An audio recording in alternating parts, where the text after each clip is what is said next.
Ini adalah edisi berita terkini. Saya Denise Levin langsung dari Tel Aviv. Terima kasih banyak telah bergabung bersama kami. Kita mulai dengan berita terkini, sebuah pengumuman besar untuk Timur Tengah. Gencatan senjata selama 10 hari antara Israel dan Lebanon akan mulai berlaku pada pukul 5 sore waktu timur. Itu berarti tengah malam di Yerusalem dan di Beirut. Presiden Donald Trump menggunakan jejaring sosialnya untuk mengatakan bahawa dia telah berbicara dengan Presiden Lebanon Joseph Aoun dan Perdana Menteri Israel Benjamin Netanyahu dan dia akan mengundang kedua pemimpin tersebut ke Gedung Putih.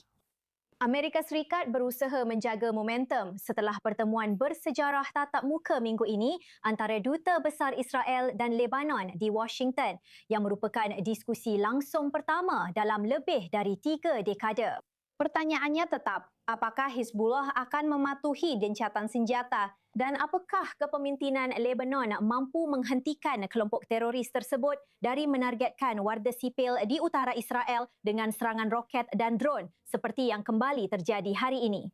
Laporan sudah menunjukkan banyak warga di komunitas utara Israel sangat marah dengan perkembangan ini karena khawatir ancaman Hizbullah tidak akan diberantas. Untuk informasi lebih lanjut, sekarang kita terhubung langsung dengan koresponden senior IAS kami, Mike Wagenheim. Dia bergabung bersama kami dari Gedung Putih di Washington. Jadi, ini adalah pengumuman besar. Donald Trump mengatakan di media sosial, gencatan senjata selama 10 hari di sepanjang front utara antara Israel dan Lebanon telah diumumkan ke publik. Namun, lebih spesifik lagi, Mike, yang harus menghentikan tembakan adalah Hizbullah. Apa kabar terbaru? Apa yang sedang terjadi di belakang anda? Ya, meskipun kami belum mendapat konfirmasi apapun, kita harus berasumsi bahwa Presiden Lebanon, Joseph Aoun, tidak akan melanjutkan hal ini. Jika tidak ada semacam saya tidak akan menyebutnya jaminan, tetapi setidaknya ada komunikasi dengan Hizbullah bahwa mereka tidak akan membiarkan hal ini, setidaknya secara proaktif berantakan. Di awal-awal ini, meskipun Hizbullah telah menjadi penghalang perdamaian, mereka juga telah meminta gencatan senjata.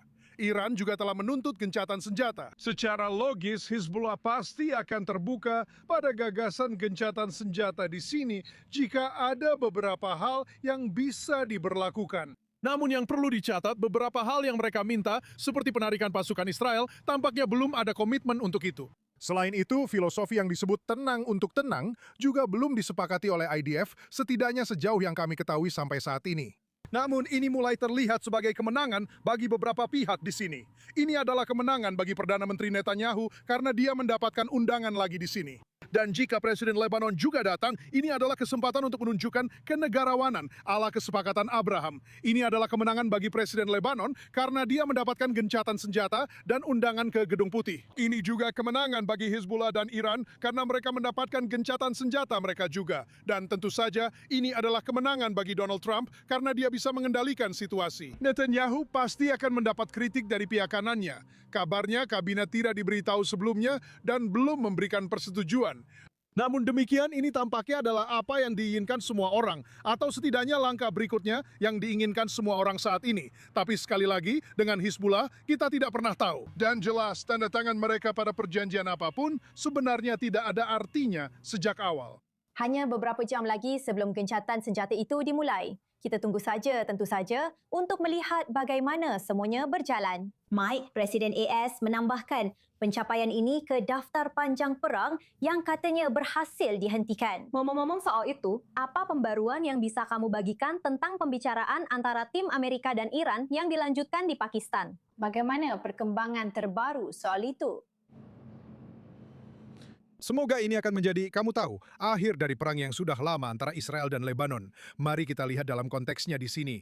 Ini adalah gencatan senjata, tapi semoga akan mengarah pada hal-hal yang lebih baik. Soal Iran, gencatan senjata di sini, meskipun pihak Amerika bersikeras bahwa pembicaraan dengan Iran tidak ada hubungannya dengan pembicaraan Lebanon, bahwa keduanya tidak berjalan beriringan. Tidak diragukan lagi, secara logika, gencatan senjata dengan Lebanon membuka beberapa pintu untuk pembicaraan dengan Iran, memberikan sedikit ruang bernapas. Kedua hal itu tidak bisa sepenuhnya dipisahkan. Sekarang masih ada jalur diplomasi dengan Iran yang sedang berkembang. Belum ada tanggal yang ditetapkan untuk pembicaraan langsung berikutnya, tetapi ada diskusi yang berlangsung di balik layar. Lagi-lagi topiknya sama, pengayaan nuklir Selat Hormuz. Itu adalah isu-isu utama. Ada juga beberapa hal lain yang masih menunggu. Belum ada terobosan sejauh ini, tapi sekali lagi pembicaraan terus berlanjut. Dan mungkin, hanya mungkin, gencatan senjata antara Israel dan Lebanon akan memberikan sedikit ruang untuk bernapas agar beberapa hal lagi bisa diselesaikan terkait Iran. Korespondensinya AS Mike Wagenheim melaporkan langsung dari Gedung Putih. Terima kasih banyak. Akan ada lebih banyak laporan dari Mike tentu saja dalam beberapa jam ke depan. Terima kasih. Dan sekarang untuk informasi lebih lanjut tentang perkembangan berita terbaru ini, dengan senang hati kami menyambut analis urusan internasional Dan Perry di studio, mantan editor Eropah dan Timur Tengah di Associated Press dan penulis buletin Ask Questions Later. Dan korespondensinya Timur Tengah kami, Ariel Osaran. Bapa-bapa, terima kasih banyak kepada kalian berdua. Jadi, gencatan senjata selama 10 hari antara Israel dan Lebanon akan dimulai dalam beberapa jam lagi, tepatnya tengah malam waktu setempat. Lebih tepatnya, ini antara Israel dan Hizbullah. Jelaskan pentingnya momen ini bagi kawasan, Ariel. Ya, ini yang paling utama. Seperti yang dijelaskan Mike, ini adalah kemenangan yang sangat penting bagi kepemimpinan Lebanon yang sedang berusaha menyeimbangkan tekanan dari pihak-pihak yang berseberangan saat mencoba membuka jalur diplomatik dengan Israel. Presiden Aoun berulang kali menekankan bahwa gencatan senjata akan menjadi prasyarat untuk setiap langkah menuju normalisasi. Pembicaraan-pembicaraan damai semoga tidak terjadi, tentu saja dalam tanda kutip, antara Israel dan Lebanon. Dan karena itu, sangat penting baginya untuk menunjukkan kepada publik Lebanon bahwa jalur yang sedang ia tempuh dengan Israel ini bukan tanpa manfaat. Manfaat seperti gencatan senjata. Nah, apa yang dikatakan Hizbullah tentang hal itu? Mereka diberitahu oleh Duta Besar Iran di Beirut yang telah terkurung di dalam kedutaan dalam beberapa minggu terakhir. Setelah dia dipanggil untuk meninggalkan negara itu, dan dia sama sekali tidak mematuhi hal tersebut. Jadi dia memberitahu Hizbullah sebelumnya bahwa pengumuman ini akan datang dan bahwa Hizbullah akan memantau langkah-langkah Israel di lapangan. Tapi kita harus melihat ini dalam konteks ini. Pertama, ini bukan akhir total dari perang. Ini adalah gencatan senjata. Penilaian saya adalah bahwa ini akan menjadi gencatan senjata. Lebih mirip seperti yang terjadi selama 15 bulan hingga bulan Maret, di mana Israel terus menargetkan upaya Hizbullah untuk berkumpul kembali di Lebanon Selatan. Dan Hizbullah tidak menyerang Israel. Jelas, ini tidak akan mencakup serangan di Beirut yang dianggap sebagai tingkat yang lebih tinggi dalam hal persepsi dan tekanan terhadap pemerintah Lebanon. Dan juga seperti yang dijelaskan oleh Mike, hal ini tidak bisa dipisahkan dari upaya yang sedang berlangsung untuk mencapai semacam kesepakatan antara Amerika Serikat dan Iran. Ini tidak berarti bahwa ada keterkaitan antara kedua gencatan senjata tersebut, tapi ini berpotensi menjadi sebuah isyarat dari pihak Amerika kepada Iran untuk menunjukkan, oke, kalian menginginkan gencatan senjata di Lebanon, oke, sekarang sudah ada. Mari kita lanjutkan untuk mencoba mencapai kesepakatan.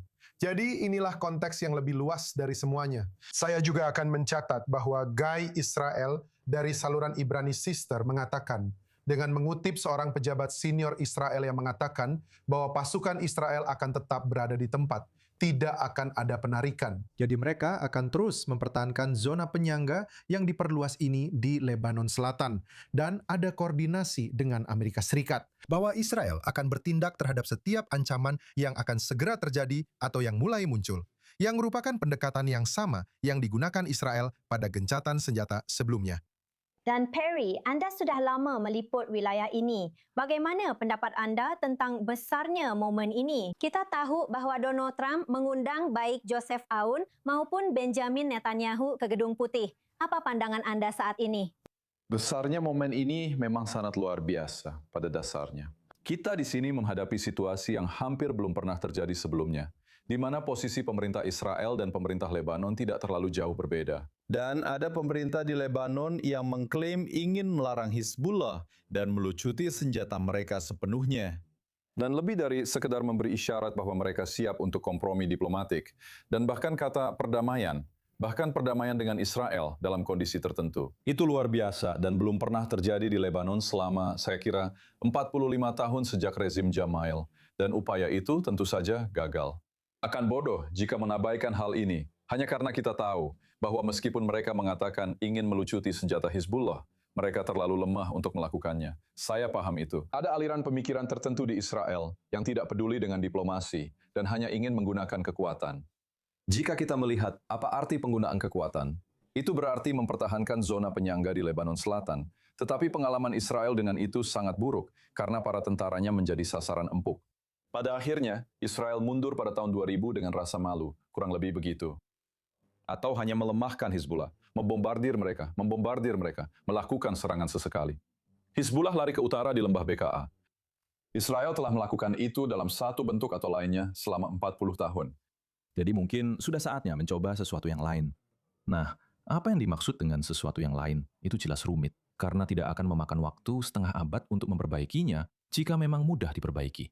Saya selalu mendukung menyambut uluran tangan siapapun di Timur Tengah. Bekerja sama dengan pemerintah Lebanon, menjadikan ini masalah semua orang, bersikap sangat terbuka tentang hal itu, menjelaskan bahwa kami akan membantu mereka sebanyak yang mereka inginkan. Tapi kehadiran Israel di Lebanon cukup problematis. Negara-negara Arab mungkin bisa membantu, mungkin negara-negara Barat bisa membantu. Semua ini memang rumit. Lebanon disiksa oleh kenangan perang saudara, yang muncul kembali jika mereka mempertimbangkan militer untuk menghadapi Hizbullah. Mereka masih trauma oleh pendudukan Suriah kurang lebih, yang berakhir 20 tahun lalu. Mereka jelas juga trauma oleh Israel. Dan kalau kekuatan Barat ikut masuk, yaitu kolonialisasi. Jadi tidak ada jawaban mudah di sini. Tapi sudah saatnya Lebanon jujur dan meminta bantuan. Dan saya pikir kita sedang melihat versi dari itu. Dan orang Israel dan warga Lebanon seharusnya bersuka cita karena tampaknya ada peluang di sini. Jika ditangani dengan benar, mungkin uang dari Saudi dan negara-negara Teluk untuk membantu Lebanon, yang sangat dibutuhkan Lebanon, bisa menjadi bagian dari solusi untuk menciptakan dukungan publik terhadap hal ini. Dan juga jika sekitar 3/4 parlemen Lebanon ingin menyingkirkan Hizbullah, ada hal-hal yang bisa mereka lakukan tanpa harus mengirim orang bersenjata untuk melucuti mereka. Mereka bisa melarang aktivitas ekonomi kelompok tersebut sebagai salah satu langkah. Mereka bisa membuat mereka kehabisan sumber daya. Dan jika Iran tidak hanya dilemahkan, tetapi Suriah juga tidak lagi menjadi jalur utama pengiriman senjata dari Iran ke Lebanon untuk Hizbullah. Ini adalah situasi yang cukup menjanjikan. Dan terakhir yang ingin saya katakan, luar biasanya, tidak ada perselisihan politik internal di Israel. Setahu saya, semua orang mendukung pemerintah dengan harapan sesuatu yang baik bisa dihasilkan dari situ. Kita akan membahasnya lebih dalam sebentar lagi. Tetap bersama kami, Bapak-Bapak. Sekarang kita akan membahas ancaman Hizbullah.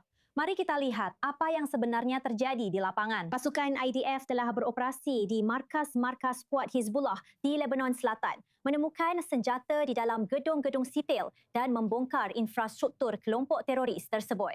IDF mengatakan lebih dari 70 lokasi Hizbullah telah dihancurkan dalam serangan. Ada juga laporan bahwa jembatan terakhir yang digunakan kelompok teroris tersebut untuk memindahkan senjata ke Lebanon Selatan kini telah hancur total. Jadi, mari kita langsung terhubung dengan koresponden Balik Sadin. Dia bergabung bersama kita sekarang dari Israel Utara. Jadi balik, gencatan senjata selama 10 hari akan mulai berlaku pada tengah malam waktu setempat. Mari kita lihat bagaimana respons Hizbullah. Sebelumnya hari ini terjadi hantaman roket di Kiryat Shmona. Apa pembaruan terbaru? Apa yang bisa Anda bagikan? Ya, Mineta, situasinya terasa anehnya sepi selama beberapa jam terakhir. Hanya ada serangan drone kecil ke arah wilayah barat Garrett. Itu berhasil dicegat hampir seketika, tapi hanya itu saja dalam beberapa jam terakhir. Sepanjang hari telah terdengar sirene di seluruh wilayah utara Israel, termasuk yang sudah kamu sebutkan, rentetan roket ke arah Kiryat Shmona, di mana satu roket yang tidak berhasil dicegat tampaknya jatuh mengenai sebuah mobil yang kemudian terbakar dan hancur, tapi tidak ada korban jiwa dalam serangan itu. Tidak ada korban jiwa juga dalam insiden lainnya sejauh hari ini. Namun ada penilaian, sebut saja begitu, dari Komando Utara bahwa bisa saja terjadi peningkatan serangan dari Hizbullah saat kita mendekati tengah malam. Waktu gencatan senjata, Itulah sebabnya sekarang pemerintah kota di utara juga mengirimkan peringatan kepada warga untuk berhati-hati kerana bisa saja terjadi peningkatan serangan dari Hizbullah. Itu adalah sesuatu yang sudah biasa bagi kami. Begitu Hizbullah atau Hamas atau organisasi lain di sekitar Israel tahu bahawa ada gencatan senjata, biasanya mereka meningkatkan serangan mereka karena mereka ingin menunjukkan bahawa merekalah yang melakukan serangan terakhir. Ini adalah doktrin mereka. Secara keseluruhan, kita sebenarnya bisa mengatakan di sini bagaimana sentimen setelah 10 hari gencatan senjata ini. Mengutip pernyataan Moshe Davidovich yang merupakan ketua Forum Garis Konflik, sebuah forum untuk pemerintah kota dan kota-kota yang berada di dekat perbatasan Lebanon-Israel. Dia mengatakan bahwa perjanjian-perjanjian itu ditandatangani di Washington oleh orang-orang berdasi, tetapi harganya dibayar dengan darah di rumah-rumah yang hancur dan komunitas-komunitas yang tercerai-berai di sini. Dia juga menambahkan bahwa pengumuman gencatan senjata yang tidak mencakup penindakan mematikan terhadap Hizbullah untuk setiap pelanggaran zona keamanan bebas teror hingga Sungai Litani bukanlah sebuah pencapaian politik. Ini sama saja dengan menunggu pembantaian berikutnya. Inilah sentimen yang kami dengar dari berbagai kepala kota madya di sini, di utara Israel. Mereka sangat berhati-hati terhadap 10 hari gencatan senjata sementara ini. Mereka tetap ingin misi ini diselesaikan dan Hizbullah di sisi lain benar-benar dibubarkan. Kita tentu bisa memahami skeptisisme mereka pada saat seperti ini. Koresponden Balik Stadin langsung dari Israel Utara. Terima kasih banyak. Tentu saja akan ada lebih banyak lagi dari Balik dalam beberapa jam ke depan. Dan sekarang untuk reaksi dan wawasan lebih lanjut, senang sekali menyambut Tanin Kadar, peneliti senior di Washington Institute for Near East Policy yang sekarang bergabung bersama kami dari Washington. Terima kasih banyak atas waktunya. Jadi bagaimana pendapat anda tentang momen ini? Donald Trump membuat pengumuman dramatis ini, gencatan senjata selama 10 hari di seluruh front utara antara Israel dan Lebanon. Tapi lebih spesifik lagi, Hizbullah yang harus berhenti menembaki komunitas Israel. Bagaimana penilaian dan reaksi anda? Selamat malam dan terima kasih sudah mengundang saya kembali. Ini memang pertanyaannya. Jadi ini adalah gencatan senjata selama 10 hari yang terjadi setelah pertemuan negosiasi langsung, pembicaraan langsung antara Duta Besar Lebanon dan Israel. Dan pertemuan itu disebut pembicaraan kerja untuk perdamaian. Jadi ini bukan hanya soal gencatan senjata. Ini adalah bagian dari proses yang lebih besar dan lebih panjang. Menurut banyak pihak di Washington, ini mengarah pada sebuah perjanjian damai. Yang pada dasarnya yang perlu dilakukan hari ini adalah seharusnya ada, menurut Trump, dia ingin Netanyahu dan Joseph Aoun berbicara melalui telepon. Saya akan meminta sesuatu, semacam gencatan senjata agar bisa pergi dan mengatakan seperti saya mendapatkan sesuatu sebagai prasyarat. Dan itulah yang terjadi. Sekarang bola ada di tangan Lebanon. Dan kita harus melihat apakah Hizbullah mematuhi gencatan senjata ini. Saya rasa ini juga terkait dengan apa yang terjadi di Iran dan juga terkait dengan apa yang terjadi secara internal di Lebanon. Jika Hizbullah berhenti menembaki Israel dan gencatan senjata benar-benar dilaksanakan oleh kedua negara, maka kita akan melihat masa uji coba selama 10 hari untuk Lebanon, di mana Lebanon harus memastikan bahwa keputusan politiknya untuk tidak menghadapi Hizbullah berubah. Dan bahwa Angkatan Bersenjata Lebanon, LEF, akan memainkan peran yang lebih besar. LEF akan berada di bawah banyak pengawasan. LEF akan berada di bawah banyak pemantauan. Sekarang Israel berhenti mengebom Lebanon, berhenti mengebom Hizbullah itu sendiri. Apa yang akan dilakukan oleh Angkatan Bersenjata Lebanon, LEF? Apakah LEF akan melaksanakan keputusan pemerintah dengan melucuti senjata Hizbullah atau tidak? Ini adalah topik utama sekarang. Dan ini benar-benar seperti bola ada di tangan Lebanon. Dan hari ini kita akan lihat. Kita punya 10 hari untuk melihat apakah ini akan berhasil atau tidak. Itu memang pertanyaan utama yang paling dipikirkan oleh orang-orang Israel, terutama mereka yang tinggal dekat dengan perbatasan utara itu. Jika melihat reaksi Perdana Menteri Nawaf Salam, dia menyambut baik pengumuman tersebut dan dia juga ingin berterima kasih atas semua upaya regional dan internasional yang menurutnya telah dilakukan untuk mencapai hasil ini, terutama dari Amerika Serikat. Dan yang menarik, Perancis, Uni Eropah dan semua saudara Arab menurutnya dipimpin oleh Arab Saudi dan Mesir serta Qatar dan Yordania. Berikan kami wawasan Anda tentang dampak yang bisa diberikan negara-negara ini terhadap masa depan di wilayah tersebut, khususnya juga di dalam Lebanon. Jadi ini memang tipikal Perdana Menteri itu. Anda tahu, dia berterima kasih kepada semua orang karena dia memang sangat dekat dengan Arab Saudi dan Prancis khususnya. Dan dia berterima kasih kepada mereka atas upaya mereka karena mereka memang sudah mencoba sesuatu. Tapi mari kita perjelas, satu-satunya pihak yang benar-benar mewujudkan hal ini adalah Amerika Serikat. Dan ini sangat jelas, ini adalah inisiatif dari Amerika Serikat dan dibawa ke tingkat tertinggi di Amerika Serikat. Tanpa hal ini tidak akan ada yang terjadi. Jadi itu sangat jelas. Hari ini keterlibatan Amerika Serikat dan perhatian di tingkat tertinggi mendorong hal ini. Dalam arti bahwa hari ini kekuatan-kekuatan regional ini harus memahami bahwa kekuatan-kekuatan regional lama, tapi sebagian besar kita juga sedang membicarakan negara-negara Eropa dan khususnya Prancis yang sangat terlibat di Lebanon. Mereka perlu memahami bahwa perubahan kebijakan mereka di Lebanon harus benar-benar diwujudkan. Kamu tahu, seperti kebijakan lama, kebijakan Eropa, dan beberapa kebijakan lainnya seperti Hizbullah, tidak boleh dihadapi dan tidak ada cara untuk perlucutan senjata secara paksa. Ini tidak akan berhasil lagi. Jika mereka terus menerapkan kebijakan ini, gencatan senjata ini akan gagal. Hari ini, peran negara-negara yang dia wakili harus sangat fokus untuk memberitahu Lebanon bahwa gencatan senjata terkait dengan perlucutan senjata. Tidak ada gencatan senjata tanpa perlucutan senjata. Maksud saya gencatan senjata jangka panjang. Dan tidak ada, jika tidak ada gencatan senjata, jika tidak ada perlucutan senjata tanpa gencatan senjata, maka tidak ada gencatan senjata tanpa perlucutan senjata. Inilah pesan utama yang harus disampaikan ke Lebanon hari ini. Dan inilah yang perlu dipahami oleh orang Lebanon. Ini bukan sebuah keuntungan. Hal ini sekarang sedang diperhatikan dengan sangat serius oleh tingkat tertinggi di Amerika Serikat. Dan ini tidak bisa diabaikan. Ini adalah kesempatan yang harus ditanggapi dengan sangat-sangat serius oleh semua negara. Dan itulah bagaimana kebijakan Lebanon dan peran Angkatan Bersenjata Lebanon harus berubah.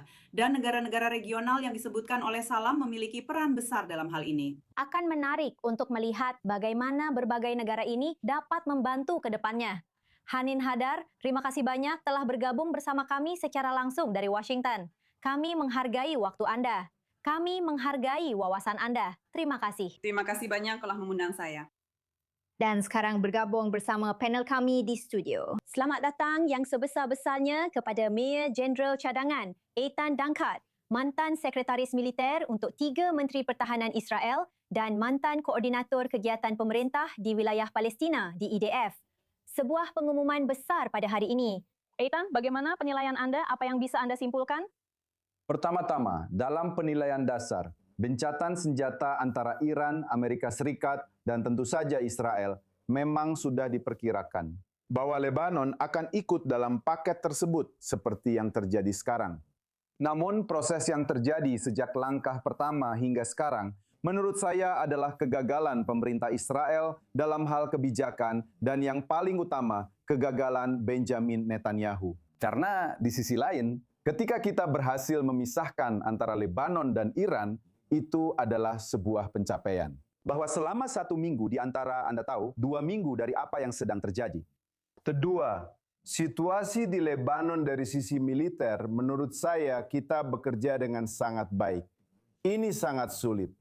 Mereka yang tidak mengetahui kondisi udara, geografis, dan apa yang sedang terjadi, tidak bisa memahami betapa hebatnya para pahlawan yang maju meter demi meter. Para tentara Israel berhasil merebut bagian yang sangat penting dari Lebanon di selatan, dari Hizbullah untuk masa depan. Isu ketiga yang kami lanjutkan, kami telah memulai negosiasi dengan Lebanon sebagai sebuah negara. Dan apa yang terjadi? Hari ini, Presiden Lebanon melakukan panggilan telepon sesuai jadwal yang singkat. Inilah kerugian besar dari kebijakan yang saya maksud dengan Trump. Tidak lama setelah itu, Anda menerima pesan untuk menghentikan tembakan. Itu bisa diterima, logis, berkaitan dengan hal-hal dan diskusi antara kedua belah pihak. Kita bisa menangani tentara Israel dengan atau tanpa gencatan senjata, untuk memberikan kesempatan pada titik temu kebijakan ini agar bisa mencapai target. Tapi apa itu kegagalan? Itu adalah kegagalan internal karena Anda tidak bisa datang kepada warga sipil Anda, kepada angkatan bersenjata Anda, dan membawa pesan seperti yang baru saja dilakukan 1 menit yang lalu. Dan mereka seperti Israel, lakukan saja dan lanjutkan. Ini tidak berhasil. Ini bukan cara untuk memimpin negara. Kita kuat. Kita memiliki pencapaian. Tetapi pencapaian ini semakin kurang berdampak di kawasan Timur Tengah. Kamu harus kuat, tidak hanya di sisi militer, tetapi juga di sisi kebijakan. Kita tidak bisa membiarkan diri kita sendiri, membiarkan diri kita bahwa Iran akan mengatakan, kita memiliki pencapaian besar dengan mencapai titik ini. Dan Hizbullah tentu saja. Dan saya pikir ada banyak tanda tanya seputar gencatan senjata seperti ini.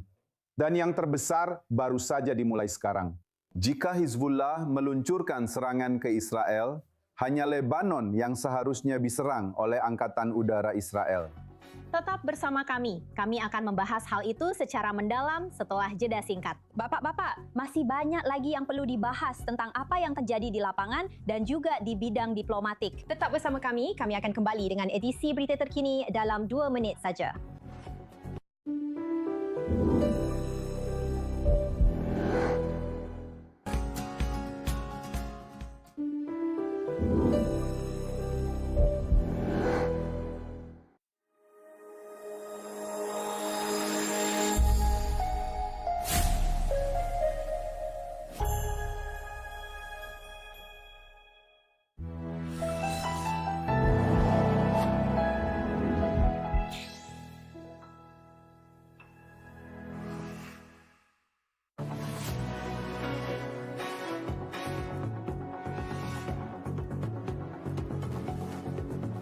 Selamat datang kembali di edisi berita terkini ini. Dan apa berita terkini kali ini?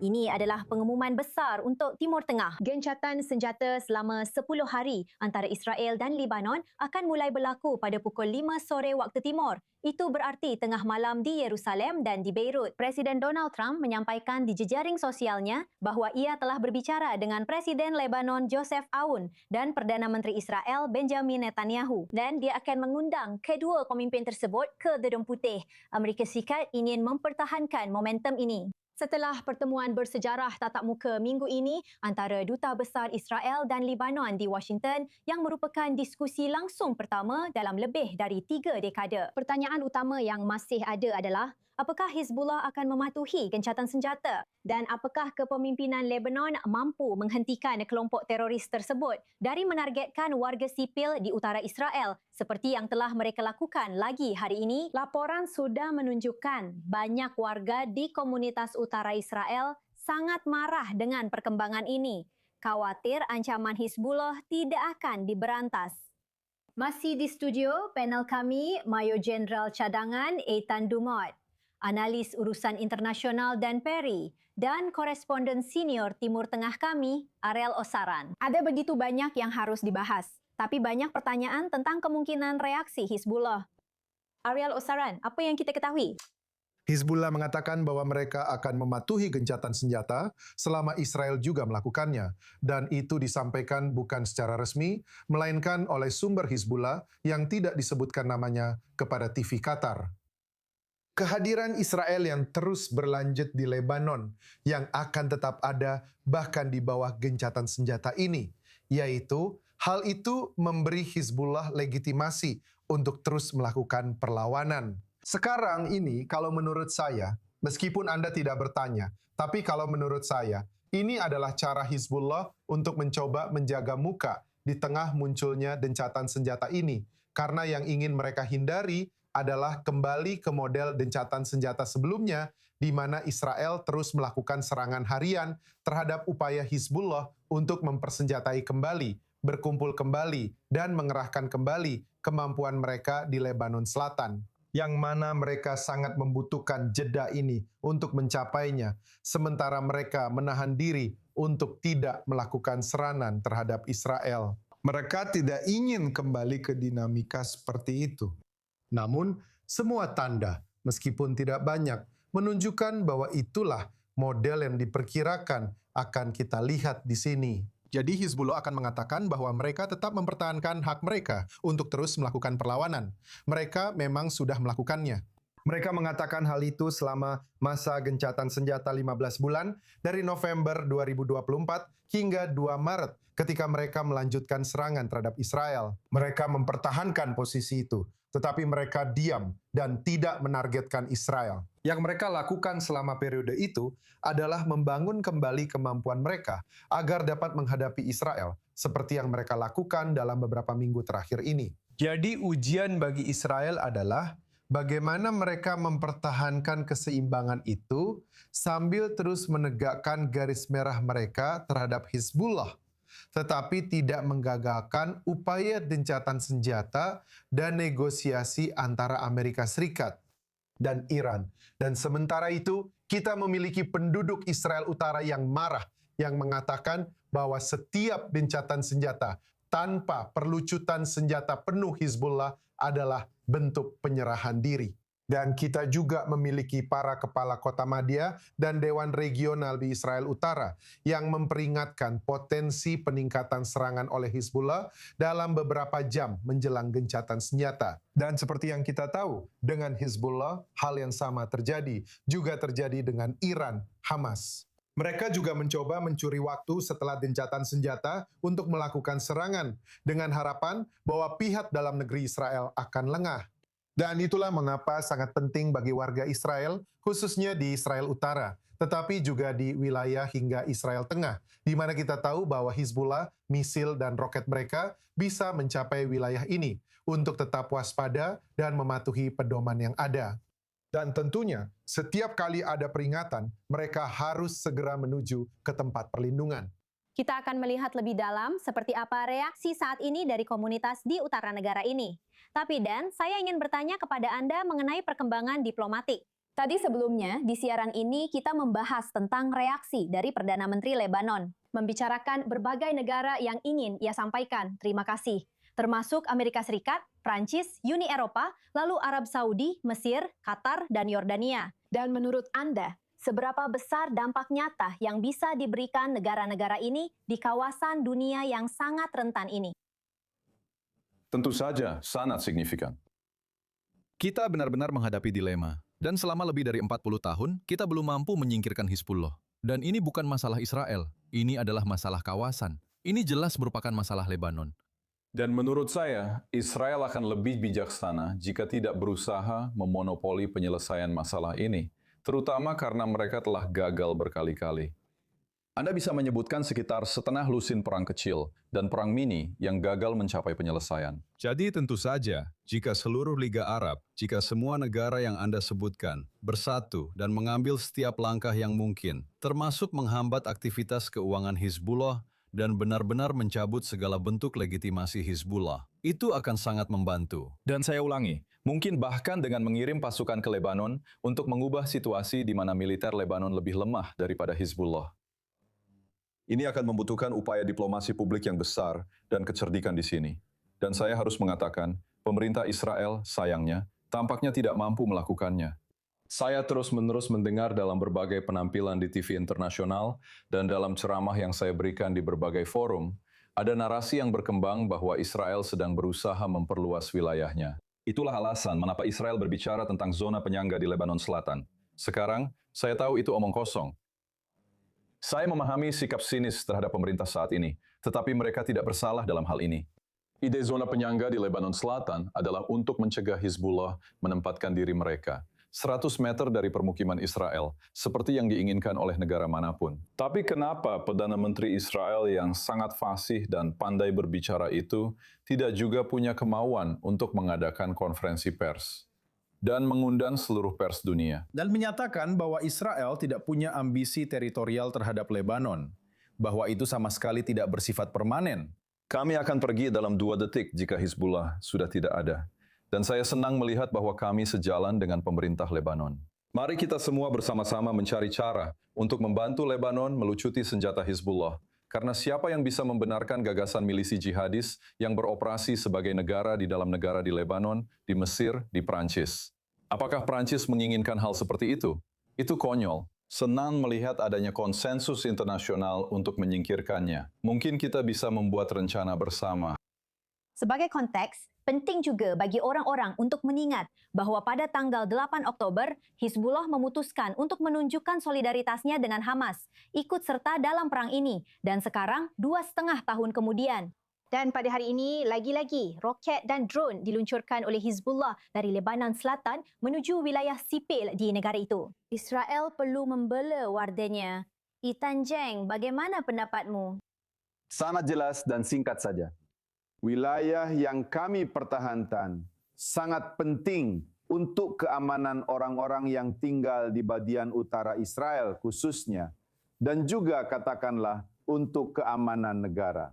Saya rasa kami tidak perlu menjelaskan kepada siapapun mengapa hal itu diperlukan, sementara kami harus membayar harganya setiap malam. Orang-orang sudah tidak tidur selama 1 bulan sejak perang antara Iran dan Amerika Serikat serta Israel dimulai, yang mana Hizbullah menyatakan mereka akan bergabung. Dan itu terjadi sekitar 8 bulan setelah, katakanlah, gencatan senjata yang disepakati dengan Lebanon dan Hizbullah. Dan tidak ada yang dilakukan di sana untuk itu. Jadi ini adalah sesuatu yang memang diperlukan secara geografis dan kita harus mempertahankannya sampai 2 syarat terpenuhi.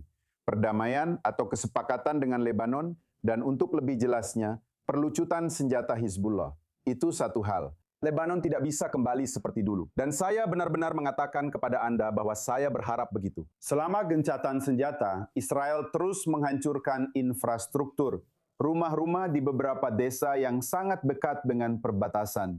Karena 3 kali kami mundur dari daerah ini.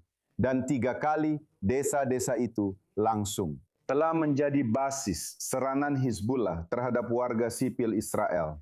Telah dibunuh, tewas, dan terluka oleh mereka. Jadi kami harus berada di sana untuk menyelesaikan misi. Jika Anda mengizinkan saya 1 menit untuk pertanyaan Anda tentang negara-negara terkait pernyataan Perdana Menteri Lebanon, saya harus membedakan antara negara-negara tersebut. Jika dia, katakanlah dia memberikan pernyataannya atau didukung oleh Prancis, menurut pendapat saya lebih dari sekedar kecewa. Prancis telah menjadi simbol kebijakan anti-Israel di Eropa, dan dalam perang semacam ini, secara keseluruhan. Kedua, mengenai Mesir. Mesir telah menjalankan tugas yang sangat penting dalam negosiasi antara Amerika Serikat dan Iran. Saya tidak ingin melihat Mesir di wilayah ini, karena Mesir harus bergerak terpusat mengikuti jalur Hamas. Qatar adalah musuh. Mari kita perjelas. Jika Qatar ada di sana, masalah akan datang. Satu-satunya negara yang saya lihat sedikit lebih bersih adalah Yordania dan Arab Saudi. Dan Israel memiliki masalah besar dengan opini publik di seluruh dunia, dan kamu tidak akan menyelesaikannya hanya dengan mengacungkan senjata dan bersikap keras. Kamu dan Eitan mengatakan hal yang sama. Tapi kamu memulai dengan, kita harus memiliki wilayah ini. Dan aku akan memulai dengan, kita tidak punya rencana permanen untuk ini. Syarat-syaratmu datang jauh setelah orang-orang akan meninat bahwa kamu menyebut teroris.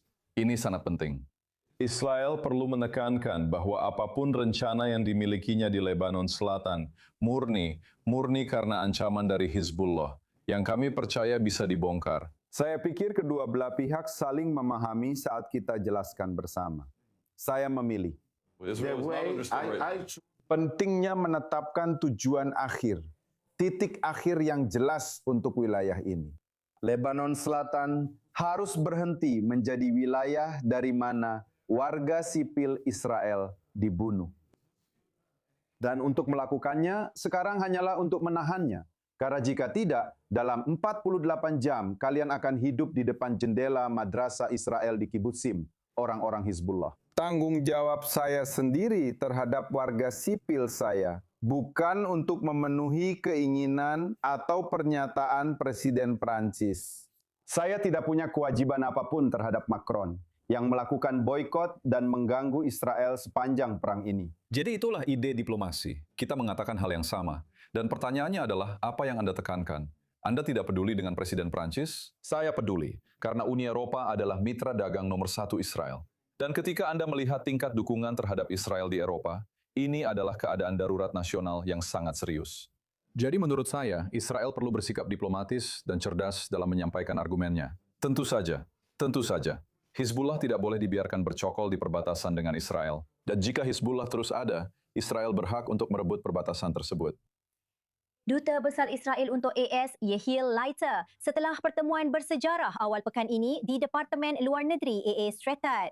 Ketika ditanya oleh rekan kami, Mike Wagenheim, setelah pertemuan tersebut, dia mengatakan bahwa Prancis tidak boleh terlibat sama sekali dalam proses negosiasi ini. Jadi, ini menimbulkan pertanyaan, apakah pesannya benar-benar tersampaikan seperti yang Anda jelaskan sekarang? Karena tampaknya Israel memang merasa bahwa Prancis tidak memiliki peran di sini, mengingat sejarahnya, mengingat perannya dalam beberapa bulan dan tahun terakhir dalam mencoba mencari solusi. Prancis menciptakan masalah dengan perjanjian ex-PCO. Mari kita sebut seperti itu. Itu adalah cara yang bodoh untuk membagi. Jika Anda memilih, kita sekarang berada di tahap ini. Setelah apa yang kita perjuangkan selama 3 tahun terakhir, apa yang terjadi di sini? Kita harus jauh lebih jelas. Saya pikir kami telah menunjukkan dengan segala hormat saat kami menghentikan gencatan senjata terakhir dengan Lebanon. Kami memberikan Lebanon secara langsung, dan kami hanya dibalas dengan kata-kata, tanpa tindakan apapun. Kami tidak bisa mempercayai pasukan gabungan di mana Hizbullah bekerja sama. Ini sedikit mengingatkan saya pada sistem UNWA. Kita harus mendefinisikan warga sipil kita. Kita harus menyelesaikan ini. Tidak ada lagi yang perlu dilakukan di Lebanon. Sesaat setelah Lebanon menandatangani perjanjian damai dengan Israel, dan setelah Lebanon menyatakan perlucutan senjata Hizbullah, mari kita lihat apakah Macron benar-benar katakanlah orang hebat yang mencari gencatan senjata di seluruh Timur Tengah akan ada di sana bersama timnya untuk membantu Lebanon melucuti senjata Hizbullah. Siapa yang akan melakukannya? Hanya kita saja, saya setuju. Tapi melibatkan Uni Eropa, kemampuan militer seperti yang mereka miliki, mungkin juga NATO, membuat Prancis terlibat secara aktif dalam mendorong Lebanon untuk mengambil langkah-langkah yang diperlukan, untuk memiliki keberanian yang dibutuhkan. Menurut saya tidak akan tercapai melalui sikap agresif para diplomat yang tidak diplomatis. Mereka seharusnya dilibatkan. Pada dasarnya, jangan lupakan satu hal, di pagar tidak jauh dari kita. Soal Turki, apakah Turki akan menjadi Iran kedua yang ikut campur di bagian timur laut Israel dari Suriah, dan mata mereka juga tertuju ke Lebanon?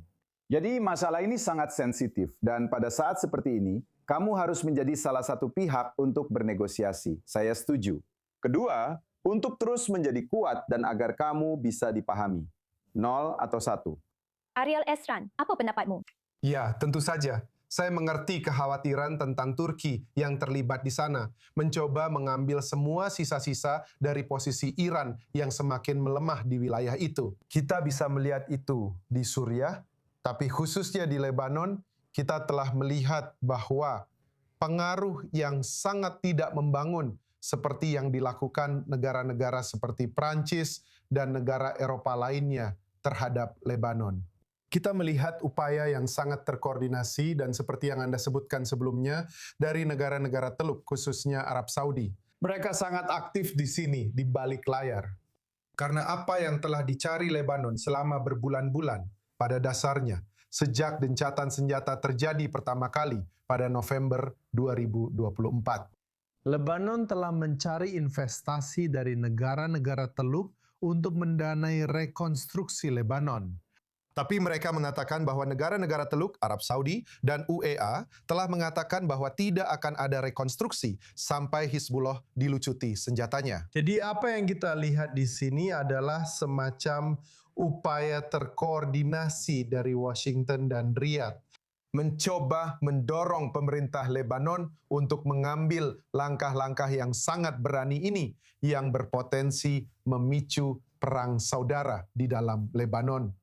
Beirut membutuhkan jaminan bahwa akan ada pihak yang mendukung mereka dan mereka memiliki negara adidaya terkuat di dunia. Amerika Serikat saat ini memberikan dukungan tersebut dan juga negara paling berpengaruh di kawasan ini, Arab Saudi, sangat terlibat di sini. Dan sangat mungkin jika kita melihat langkah konkret dari pemerintah Lebanon, setidaknya sebagian dari dana yang sangat dibutuhkan itu akan mulai mengalir ke Lebanon. Dan ini juga akan membantu kepemimpinan Lebanon dalam menghadapi tekanan ini. Dan Hizbullah mengatakan bahwa ketika Hizbullah yang memegang kendali, semua yang dibawa ke Lebanon hanyalah kematian dan kehancuran. Dan ketika kita mencoba jalur yang berlawanan di sini, kita melihat koalisi internasional mencoba membantu menopang Lebanon agar bisa bangkit kembali. Dan ini sangat penting. Dalam hal keterlibatan Arab Saudi, ini bahkan baru permulaan keterlibatan Arab Saudi di Lebanon. Terkait dengan kepemimpinan baru yang kembali bersemangat ini, mereka mencoba untuk merebut kembali kedaulatan dan keputusan atas urusan perang dan damai untuk pertama kalinya dalam beberapa dekade. Saya ingin kembali ke apa yang kamu katakan, Eril, ke gencatan senjata lainnya yang menjadi perhatian utama di seluruh kawasan. Dan faktanya adalah di Pakistan, pembicaraan diperkirakan akan dilanjutkan kembali antara tim Amerika dan Iran. Dan hal ini seolah-olah menjadi prioritas kedua saat ini, mengingat apa yang telah terjadi dalam beberapa jam terakhir di seluruh front utara. Namun Reuters telah melaporkan bahawa kedua pihak sedang menurunkan ambisi mereka. Dan Dan Perry, saya ingin tahu bagaimana perasaan anda tentang fakta bahawa pembicaraan ini kemungkinan akan dilanjutkan dan apa tujuan akhirnya saat ini? Apa yang akan berbeda di putaran kedua yang tidak bisa mereka selesaikan setelah 21 jam di Islamabad seminggu yang lalu? Perbedaan antara dua putaran itu adalah bahwa putaran kedua bukanlah putaran pertama dan tidak ada negosiasi dengan orang Iran yang akan pernah selesai di putaran pertama. Di putaran pertama, Amerika menyampaikan syarat-syarat yang pasti akan disukai Israel dan ya siapapun yang masuk akal dan bukan pendukung rezim pasti akan menyukainya. Tapi itu adalah syarat penyerahan diri bagi rezim. Dan itu tidak hanya mencakup masalah nuklir saja, tapi juga mengakhiri dukungan untuk milisi seperti Hizbullah. Mengurangi tuntutan itu akan meningkatkan kemungkinan sisa-sisa rezim bisa mentolerirnya. Dan belum jelas apa ide yang lebih baik. Karena dengan asumsi bahwa hampir semua dari kita ingin rezim itu runtuh, termasuk sebagian besar orang Iran, sudah pasti ya. Jalan yang lebih baik menuju itu adalah dengan semakin melemahkan kemampuan mereka di lapangan selama beberapa minggu lagi, sementara orang-orang Israel tinggal di tempat perlindungan. Dan apakah ekonomi dunia akan menderita atau tidak, itu belum begitu jelas. Tapi saya curiga bahwa jika Iran mundur dari omong kosongnya tentang mengubah Selat Hormuz menjadi pos Ayatollah, dan jika Iran setuju untuk mengucapkan kata-kata itu, kami tidak akan memperkaya di atas 3,5%. Mungkin mereka akan diizinkan untuk memperkayanya. Pada tingkat sipil, sebagian besar penandatangan NPT diizinkan. Anda bisa melihatnya. Dan kemudian masalahnya menjadi, apakah Amerika akan setuju untuk membuka blokir aset dan mencairkan aset, serta mengakhiri sanksi yang akan memberi rezim itu napas tambahan? Itu akan sangat buruk. Jadi tidak ada pilihan yang bagus di sini. Saya berharap bahwa mengingat penyingkiran pucuk pimpinan yang spektakuler pada minggu pertama atau sekitar itu, bahwa akan muncul perpecahan di tubuh Artesh, tentara, dan garda revolusi. Dan Anda akan mulai melihat upaya kudeta di Iran. Yang sebenarnya terjadi, saya khawatir, adalah garda revolusi melakukan kudeta. Dan sekarang, ini sebenarnya sudah bukan lagi teokrasi seperti sebelumnya. Yang mungkin baik, karena mungkin mereka sudah tidak terlalu peduli lagi tentang mengekspor jihad. Itu telah menjadi negara mafia kriminal murni. Tetapi mafia tersebut sangat kuat dan menguasai sekitar sepertiga dari ekonomi itu. Apa yang tersisa darinya? Dan itu. Pada akhirnya mungkin akan menjadi masalah bagi rakyat Iran. Saya bisa melihat pada akhirnya akan terjadi perang saudara yang sangat berdarah di negara itu. Apakah ini urusan Amerika pada saat ini? Ingat bahwa setahun yang lalu, semua orang Israel sangat senang telah memotong rumput. Telah melemahkan Iran sedemikian parahnya dalam berbagai cara. Selama 12 hari. Saat ini, kerusakannya jauh lebih besar. Tapi orang-orang Israel sama sekali tidak bahagia lagi, karena mereka dibuat percaya bahwa rezim itu mungkin akan jatuh. Atau bahwa orang-orang gila ini mungkin bisa dibujuk agar tidak segila itu. Dan kedua hal itu sangat-sangat sulit. Atau banyak orang Israel mungkin merasa bahwa memotong rumput harus dilakukan lagi dalam beberapa bulan atau tahun mendatang. Bagaimana pendapatmu, Ethan? Seberapa banyak lagi pekerjaan yang perlu dilakukan oleh operasi bersama antara USRA, untuk benar-benar menyelesaikan tugasnya. Dan ketika saya mengatakan menyelesaikan tugas, yang saya maksud juga termasuk memastikan bahawa Iran melalui proksinya seperti Hizbullah, Hamas dan Houthi tidak dapat menargetkan warga sipil. Mungkin saya akan mengejutkan Anda menurut pendapat saya. Saat Anda mendapatkan 230 atau 40 kg uranium pada tingkat 60%, itulah titik di mana Anda benar-benar bisa menghentikan perang ini dan melanjutkan dengan proses gencatan senjata dan lainnya. Karena masalah yang ada di pundak para teroris dari rezim Iran itu sangat besar dan mendalam.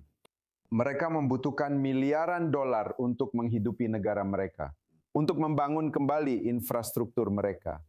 Pencapaian militer yang telah diraih sampai sekarang oleh Amerika Serikat di Israel sangat tinggi, sangat mendalam, dan direncanakan dengan sangat baik, sehingga benar-benar merupakan hal yang luar biasa.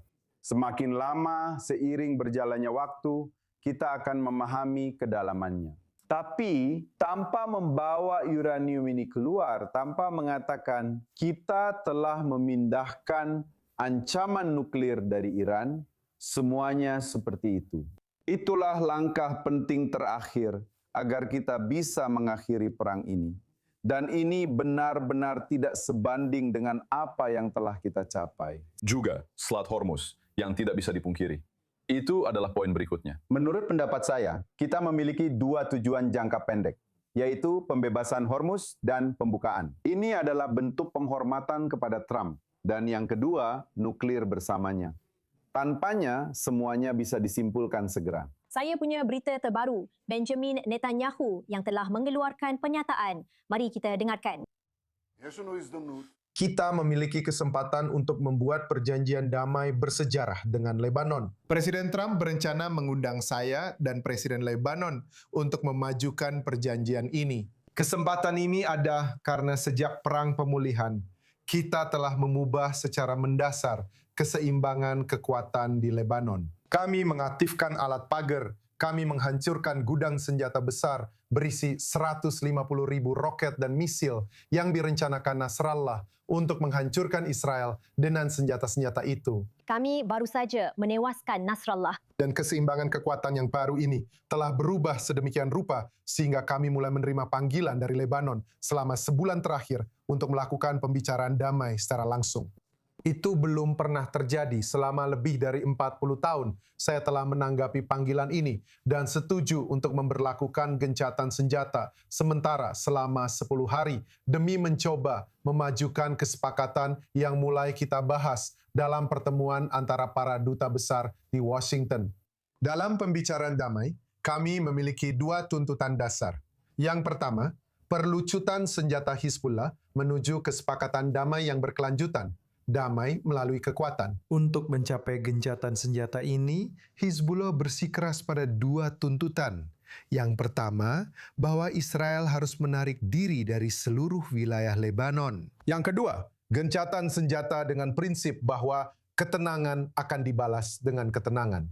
Saya tidak setuju, baik dengan yang ini maupun yang itu. Kami tetap berada di Lebanon dalam zona penyangga keamanan yang luas, bukan hanya 5 titik yang ada di bulan-bulan sebelumnya. Ini adalah zona penyangga keamanan yang dimulai dari laut dan berakhir di kaki Gunung Hermon serta di perbatasan Suriah, sebuah zona penyangga keamanan sepanjang 10 kilometer. Inilah yang kami miliki dan disinilah kami akan tetap berada dan kami tidak akan pergi. Ini memungkinkan kami untuk menggagalkan ancaman invasi darat dan juga mencegah peluncuran langsung rudal ke komunitas kami. Komunitas di perbatasan utara terlindungi dari kedua ancaman ini. Masih ada lebih banyak rudal, masih ada lebih banyak roket. Kami harus mengurus itu. Saya berbicara dengan Presiden Trump selama 2 hari terakhir, dan dia mengatakan kepada saya bahwa dia sangat bertekad untuk terus melanjutkan blokade laut terhadap Iran, dan juga untuk membongkar kemampuan nuklir Iran. Apa yang tersisa dari mereka? Dia tidak menyerah pada hal ini, dan dia pasti mampu menyingkirkan ancaman-ancaman ini seperti yang telah kita lakukan bersama. Jelas, kita akan mengurus ancaman rudal itu. Ini adalah dua proses besar yang dapat mengubah situasi keamanan kita untuk beberapa dekade ke depan. Benjamin Netanyahu tentang momen bersejarah ini untuk Timur Tengah, masing-masing tamu kita akan mendapatkan 30 detik untuk menyampaikan pemikiran terakhir mereka tentang apa yang baru saja kita dengar. Dan Perry, silakan mulai. Saya senang memberikan pujian kepada Netanyahu, karena untuk sekali ini, ia mengulurkan tangan perdamaian dan bersikap positif. Dia memulai pernyataannya dengan mengatakan bahwa ada peluang bersejarah untuk perdamaian dengan Lebanon, seperti yang saya katakan 1 jam yang lalu. Ini adalah hal luar biasa yang mungkin akan segera terjadi di sini. Dan Israel seharusnya melakukan segala sesuatu yang mungkin untuk mewujudkannya pada dasarnya. Dan ketika dia berbicara tentang harapannya bahwa isu nuklir bisa diselesaikan dengan Iran, dan ketika dia berbicara tentang harapannya, dia sedang mencari pujian untuk alasan politik. Tetapi bahwa masalah Hizbullah bisa dibatasi di Lebanon dan bahwa perdamaian bisa diwujudkan antara Israel dan Lebanon. Dan ini mungkin hanya beberapa hari menjelang pertemuan bersejarah dengan Joseph Aoun. Itu sebenarnya sesuatu yang patut dirayakan. Kabar yang menyenangkan bagi banyak orang, tapi tidak untuk semua orang. Iksan Dungai, 30 detik. 36 detik, tapi 2 poin. Pertama-tama, saya pikir Benjamin Netanyahu bisa saja menyampaikan pidato ini 2 hari yang lalu, bahkan sekarang. Lalu 1 jam kemudian, dia bisa mengumumkan gencatan senjata dengan Lebanon. Ini bukan cara sebuah negara biasanya menangani perjanjian gencatan senjata seperti itu, tanpa memahami bagaimana prosesnya berjalan. Ini terlihat tidak baik di mata warga sipil Israel. Kedua, Benjamin Netanyahu tidak mengatakan sepatah kata pun tentang Hizbullah. Dan ini adalah kebocoran besar. Dan itu seharusnya menjadi syarat untuk semua pidatonya. Dia memberi kita ceramah atau pelajaran tentang apa yang sudah kita ketahui dari banyak ketakutan tentang menguasai wilayah seperti ini. Ini bukan pertama kalinya. Bicara tentang momen bersejarah, saya setuju. Dia berbicara tentang menghentikan peluncuran roket ke arah Israel. Tapi dia tidak mengatakan apa-apa tentang peluncuran senjata Hizbullah. Dan ini memang bermasalah. 30 detik, Ariel Osaran. Ya. Akan saya katakan dalam 10 detik. Pada dasarnya, apa yang Perdana Menteri Netanyahu jelaskan di sini adalah model gencatan senjata yang sama seperti yang telah kita lihat sampai sekarang. Pasukan Israel tetap berada di Lebanon, dan tidak ada kesepakatan bahwa ketenangan akan dibalas dengan ketenangan. Artinya, Israel tetap memiliki opsi untuk terus menargetkan Hizbullah di Lebanon. Untuk menjawab Eitan, dia memang tidak mengatakannya. Itu benar dan memang aneh. Tapi tidak ada potensi perjanjian damai dengan Lebanon tanpa Hizbullah dilucuti senjatanya. Jadi itu adalah prasyarat mutlak untuk segalanya. Dan itu adalah sesuatu yang saya rasa semua orang Israel pasti akan setuju. Dan Perry, Ariel Osaran dan Mayor Jeneral Cadangan, Eitan Duncan sangat menghargai kehadiran anda di sini untuk momen luar biasa bagi kawasan ini. Mungkin kita tunggu sampai tenggat waktunya semakin dekat. Sampai di sini dulu untuk sekarang. Pengingat untuk jam siaran khusus kami menghadirkan pembaruan terbaru untuk anda. Anda dapat melihat jadual siaran langsung di layar anda. Saya Denise Levin di Tel Aviv. Terima kasih telah menonton. Tetaplah bersama kami. Ini adalah i24 News English.